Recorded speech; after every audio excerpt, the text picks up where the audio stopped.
banyak audiens kita startup founder atau orang-orang IT profesional. Ya. Karena tadi kita tahu nih, saya baru paham juga nih secara utuh bahwa pertama adalah semua produk undang-undang dan turunannya itu kan diawali oleh kesepakatan politik ya. Atau politik, maka tidak boleh skeptis ya terhadap politik. Betul. Bahkan kita harus berkontribusi ya di harus sana. Optimis. Tapi karena begini, ketika menentukan misalnya ya seseorang DPR misalnya menentukan titik berat anggaran. Misalnya, ya salah satu fungsi DPR itu di luar legislasi, membuat undang-undang adalah budgeting, maka disebut tersendiri meskipun budgeting itu di bawah undang-undang juga karena undang-undang APBN.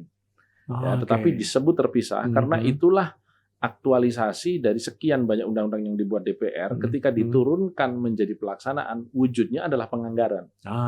Jadi tidak boleh dan tidak ada undang-undang yang tidak ada anggarannya. Jadi undang-undang ketika dibuat DPR, perintah kepada eksekutif, eksekutif kamu laksanakan nih undang-undang. Siapa ini anggarannya? Begitu. Gitu ya. Nah, ketika misalnya kita hari ini berkompetisi ya, Indonesia di dunia merupakan salah satu negara G20 dan kita berkompetisi agar bangsa ini, kalau saya memiliki pandangan sederhana, mesti kemana Indonesia? Indonesia mesti menjadi negara dengan ekonomi terkuat keempat di dunia. Kenapa? Penduduk kita nomor 4. Ya. Kalau hari ini kita masih nomor 16, berarti kita harus melakukan percepatan pertumbuhan. Bagaimana caranya? Tidak mungkin kita memilih semua sektor untuk dikembangkan. Pilih salah satunya. Ketika Bill Clinton misalnya pada waktu itu menjadi presiden, dia mengumpulkan pakar-pakar secara rutin, secara mingguan, ditanya sama dia untuk menjawab 3 perkara saja. Menjawab 1 pertanyaan saja, yang jawabannya nanti 3. Apa itu? Dia tanya, bagaimana caranya Amerika 25 tahun mendatang tetap menjadi pemimpin peradaban. Artinya, pemimpin peradaban itu ekonomi terkuat. Kita tahu persis dunia ini 23,4% GDP-nya ada di Amerika. Indonesia hanya 1,01%. Kang Demul. Jadi bisa dibayangkan, tapi kita 1,01% itu sudah hebat karena kita nomor 16 di dunia. Nomor 16 ya. Nah, maka kemudian pakar-pakar yang dikumpulkan lintas disiplin ilmu, ada 65 orang oleh Bill Clinton ini, seminggu sekali diajak diskusi, itu sampai pada kesimpulan. Amerika harus kuasai 3 sektor at all cost. Pertama adalah biotechnology, yang kedua adalah IT, yang ketiga adalah energi. Dan ini menjadi kesimpulan nasional, bukan kesimpulannya Bill Clinton, dan menjadi kebijakan nasional. Kalau ingat pada waktu itu, Kang Demul, Amerika lantas kemudian membuat Genome Mapping Project, yang sempat melibatkan Bu Siti Fadilah waktu itu, yang beliau berkeras tidak boleh ada tim peneliti yang masuk ke Indonesia karena dia melakukan pemetaan genetik. Dia melakukan pemetaan genetik di seluruh dunia, yang kemudian hasilnya diberikan kepada industri farmasinya, dan era 90-an akhir itu atau 2000-an awal itu menandai akuisisi besar-besaran perusahaan farmasi Amerika kepada perusahaan farmasi dunia. Dan itu terjadi. Nah, ini merupakan bagian yang kita diam-diam, oh iya ya, cuman bisa melongo gitu lihat.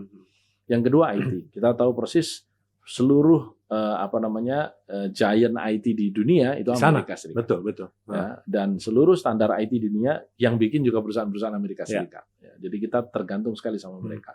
Bayangkan, ada nggak produk Indonesia yang ada di setiap rumah orang di dunia? Nggak ada.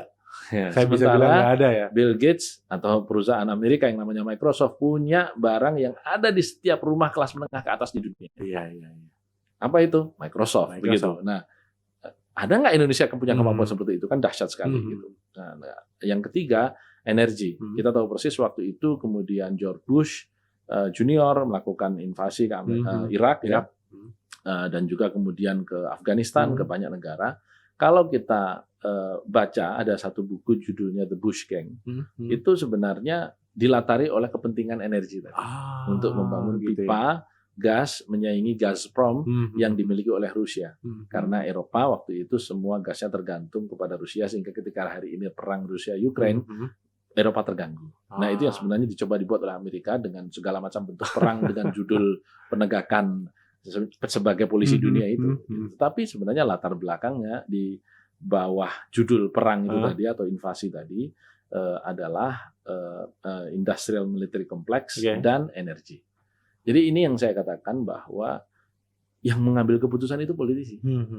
Jadi ketika kita hari ini berbicara bagaimana cara Indonesia untuk bisa tumbuh lebih tinggi, karena kita tahu persis pertumbuhan ekonomi Republik ini sejak merdeka tertinggi hanya pada zaman akhir Orde Baru dan itu di atas 7%.